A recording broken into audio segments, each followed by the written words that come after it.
Sabe aquela sensação peculiar, tipo, quando a gente entra numa sala onde duas pessoas acabaram de ter uma discussão super acalorada? Ah, o famoso clima pesado, né? Exato. Não tem ninguém gritando, o silêncio é total, mas o ar parece denso. Palpável até. É quase como uma neblina invisível que preenche o ambiente e atinge a gente no exato momento em que cruzamos a porta. No dia a dia, a gente chama isso de clima pesado, ou dizemos que foi uma intuição, um sexto sentido, sabe? Sim, com certeza. Na nossa cultura, a gente trata esse tipo de percepção como algo puramente subjetivo. Fica meio que naquela gaveta do misticismo ou de um instinto vago que algumas pessoas teriam de forma mais aguçada, né? Acaba sendo um conceito super romântico, mas, olha, pouco prático. Mas e se não for nada vago? E se, na verdade, essa sensação de clima pesado for o resultado de um mecanismo biológico e físico contínuo e incrivelmente preciso? É uma ótima pergunta. O nosso objetivo nesta imersão profunda de hoje é justamente investigar essa premissa. Nós reunimos fontes muito intrigantes, especificamente trechos do capítulo 18 de um livro chamado Mecanismos da Mediunidade. É uma obra de autoria espiritual atribuída a André Luiz, recebida através da psicografia de Francisco Cândido Xavier e Valdo Vieira. E o foco dessa nossa análise são os chamados efeitos intelectuais. Isso. E o que a gente vai tentar fazer aqui é retirar a ideia de mediunidade daquele campo, sabe, puramente sobrenatural. Das mesas de sessões com luzes apagadas, né? Exatamente. Tirar desse estereótipo e olhar para o fenômeno da forma como o material propõe, como um mecanismo diário, repleto de ondas mentais e reflexos condicionados. E confesso que eu achei essa uma mudança de paradigma colossal. Nossa, absurda. O material que a gente está dissecando hoje estabelece a base teórica de que a comunicação entre consciências, quer essas consciências estejam vivas no corpo físico, que chamamos de encarnadas, ou já desencarnadas, não tem nada de mágico. Nada de passe de mágica. Não, zero mágica. Ela segue leis mecânicas e vibratórias. É literalmente uma proposta de física aplicada ao pensamento. A ideia central é que todo ser humano atua como uma complexa estação de rádio, emitindo e recebendo pensamentos o tempo todo. E isso independentemente de crenças ou religiões. Bom, vamos desempacotar isso. Porque, antes mesmo de chegarmos a falar sobre espíritos ou um mundo invisível, a gente precisa entender a base material da coisa. Com certeza. O argumento inicial da fonte é que as pessoas vivas já influenciam umas às outras constantemente através de algo chamado, eu cito, reflexo condicionado específico. Só que, quando a gente lê isso, soa muito como um jargão de psicologia comportamental. Como é que a leitura de um simples jornal de manhã, que é o exemplo que eles dão, se encaixa nisso de forma prática? Olha, o que é fascinante aqui é que o exemplo do jornal é perfeito justamente por ser banal. Pensa na mecânica da situação. Um homem de negócios acorda, pega o jornal e vai direto para a sessão comercial. A rotina clássica. Sim, o reflexo condicionado entra aí.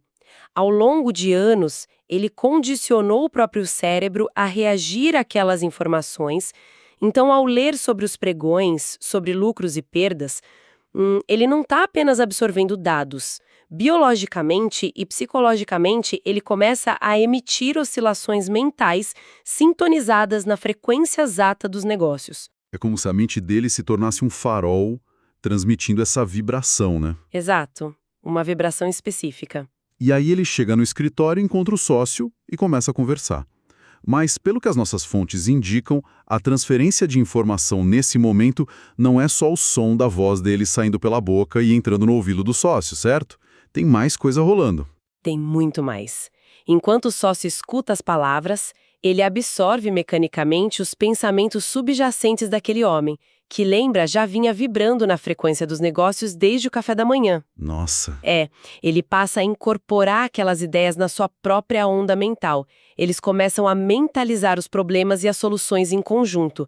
Cada um vai agir com seus próprios impulsos, óbvio, mas a ideia raiz se tornou comum aos dois. Foi transmitida e captada como um sinal invisível que sincronizou os dois cérebros ali. Isso.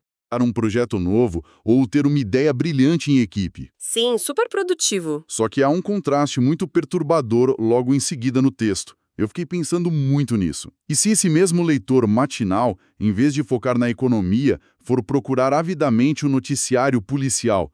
E se ele escolher focar na tragédia mais sangrenta ou no escândalo mais deprimente? O material afirma que ele começa a exteriorizar quadros aterrorizantes, criando o que eles chamam de formas-pensamentos. A linguagem nesse ponto se torna incrivelmente visual e densa. A teoria propõe que pensamentos não são apenas abstrações. Eles ganham contornos, formas e densidade energética. Tipo, eles viram coisas quase físicas. Quase físicas. Ao focar em tragédias e crimes de forma obsessiva, esse indivíduo passa a remitir, usando as palavras do texto, um fluxo tóxico de imagens deploráveis. Fluxo tóxico. O termo é forte. E como semelhante atrai semelhante nessa física mental, ele se torna um ímã para outras consciências físicas ou extrafísicas que estão na mesma sintonia. Olha, peraí, eu preciso fazer um pouco o papel de advogado do diabo agora. Manda. A fonte diz que esse fluxo tóxico, quando permutado repetidamente entre as pessoas, pode culminar em grandes crimes públicos. O texto usa termos fortíssimos, sabe? Tipo loucura coletiva e canibalismo franco do ponto de vista espiritual. Sim, usa. Isso não soa um pouco extremo? Quer dizer que se alguém lê uma notícia ruim de manhã, está contribuindo para uma histeria coletiva assassina? Como essa matemática funciona na prática? É uma ótima provocação. A gente precisa esclarecer os termos. Quando a fonte fala em canibalismo franco, não está se referindo a pessoas literalmente devorando umas às outras nas ruas, tá? Ah, bom. Ufa. É uma metáfora profunda para o canibalismo energético e emocional. Sabe quando um grupo de pessoas se junta para destruir a reputação de alguém na internet ou no trabalho, se alimentando da miséria alheia? Sim, o famoso cancelamento ou a fofoca de corredor. Esse é o mecanismo. A histeria não nasce do nada. Ela é o acúmulo de milhares de pequenas emissões de ondas doentes. Se uma pessoa emite medo ou ódio, é uma gota d'água.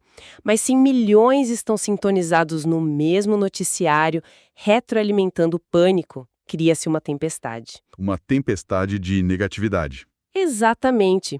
E mentes mais frágeis, que entram nessa mesma sintonia, podem ser engolidas por essa loucura coletiva, cometendo atos que jamais cometeriam sozinhas. Nossa, isso me lembra muito o ambiente de trabalho ou qualquer círculo social. Para mim, lendo isso, é como se uma simples roda de fofoca no corredor funcionasse como abrir um ponto de acesso Wi-Fi gratuito para negatividade. Adorei essa analogia. Tipo, alguém chega, conta uma desgraça ou fala mal de alguém e age como roteador. Todo mundo na sala percebe o sinal aberto, conecta os próprios celulares mentais a essa rede e, de repente, todo mundo começa a baixar vírus emocionais simultaneamente. A analogia do Wi-Fi é cirúrgica, é bem por aí. A dinâmica de grupo de escrita no texto é exatamente essa.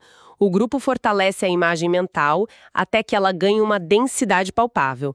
E o perigo mora no desfecho dessa reunião. Quando a galera volta para a própria mesa. Sim. Quando o grupo se dispersa, as pessoas não deixam o vírus emocional na sala. Cada indivíduo sai dali estimulado, com o campo mental alterado, procurando meios de saciar aqueles apetites inferiores que foram ativados lá no coletivo. É o que o autor classifica como mediunidade ignorada. Então, a resposta para a grande pergunta implícita aqui se o simples ato de conversar no corredor ou ler sobre um crime já é um evento de natureza psíquica e mediúnica, é um retumbante sim. Sim, um grande sim. Mas eu quero tocar num ponto sensível. Se todos nós somos influenciados por esse Wi-Fi tóxico invisível, onde fica o livre-arbítrio? A pessoa pode simplesmente virar e dizer: eu cometi esse erro porque entrei numa sala com energia ruim e fui influenciado. De forma alguma, o texto é implacável quanto a isso. Existe a influência mútua. Sim, o tempo inteiro. Mas a responsabilidade é estritamente individual. O mecanismo só funciona por sintonia. Ou seja, você tem que estar na mesma vibe. Exato. O vírus só é baixado se a pessoa deliberadamente clicar no link, por assim dizer. O autor deixa claro que cada um só é influenciado de acordo com as próprias inclinações e tendências. A pessoa que comete o erro após sair da roda de fofoca o faz porque já trazia aquela predisposição dentro dela. O botão de sintonizar a estação está sempre na mão do indivíduo, então. Sempre. É por isso que artistas, escritores e expositores, que são veículos de pensamentos para multidões, carregam uma responsabilidade tremenda. Eles moldam a atmosfera mental de milhares de pessoas. Olha, aqui é que a coisa fica realmente interessante. Vamos lá? Porque se nós já estamos operando no piloto automático dessa forma absurda, transmitindo e recebendo lixo emocional ou ideias construtivas sem perceber, o que acontece quando alguém decide assumir o controle manual dessa antena? Tipo, quando a pessoa busca o que a fonte chama de mediunidade disciplinada. O texto usa o molde da doutrina espírita para ilustrar isso e apresenta uma ferramenta primária que, honestamente, me pareceu simples até demais: a prece. Pode parecer simples de primeira, mas a abordagem deles é altamente técnica. A prece, sob essa ótica do livro, não é tratada como um pedido místico de favores a uma divindade que está lá longe no céu. Não é um gênio da lâmpada. Longe disso. Ela é descrita como o acionamento voluntário daquele reflexo condicionado específico que a gente comentou. Ah, entendi. É o ato consciente de girar o botão do rádio mental por uma frequência de ondas mais curtas e rápidas, sintonizando deliberadamente com entidades ou pensamentos de ordem superior. É o controle intencional da própria emissão de energia. Mas não é um processo fácil para quem está começando, certo? A fonte traz um relato quase angustiante sobre o médium iniciante, aquele que está tentando dominar essa antena pela primeira vez. O autor usa a expressão ilhado no fulcro da consciência. E confesso que essa frase me fez parar a leitura. O que significa, na prática, estar ilhado nesse fulcro? É uma imagem forte, né? Fulcro significa o ponto de apoio, o centro. Estar ilhado no fulcro da consciência significa estar completamente preso dentro da própria mente, no epicentro de todas as suas próprias emoções e pensamentos, e de repente começar a perceber fluxos de ideias que vêm de fora. Nossa, deve ser desesperador. É. A maior tortura para quem está desenvolvendo essa percepção é a incapacidade inicial de separar as águas. A pessoa se pergunta obsessivamente: essa ideia brilhante ou esse pensamento destrutivo é meu ou estou captando de uma outra mente? Faz todo sentido. O texto relata que a confusão é tamanha que muitos pensam em interromper qualquer desenvolvimento mediúnico simplesmente por medo. O medo real de perder o controle sobre a própria identidade. É uma ironia fenomenal. A gente cresce, assistindo a filmes de terror e achando que o grande pânico da mediunidade é ver fantasmas ou lidar com o mundo dos mortos. Mas segundo a análise desse material, o grande monstro na sala é a própria mente do indivíduo. É a própria bagagem, exato. E para combater isso, surge o que eles chamam de lei do campo mental. O conselho do livro não é fugir ou tentar desligar a antena, porque isso, seria impossível, de acordo com a premissa de que somos rádios constantes. A solução é resguardar e enriquecer a própria vida mental.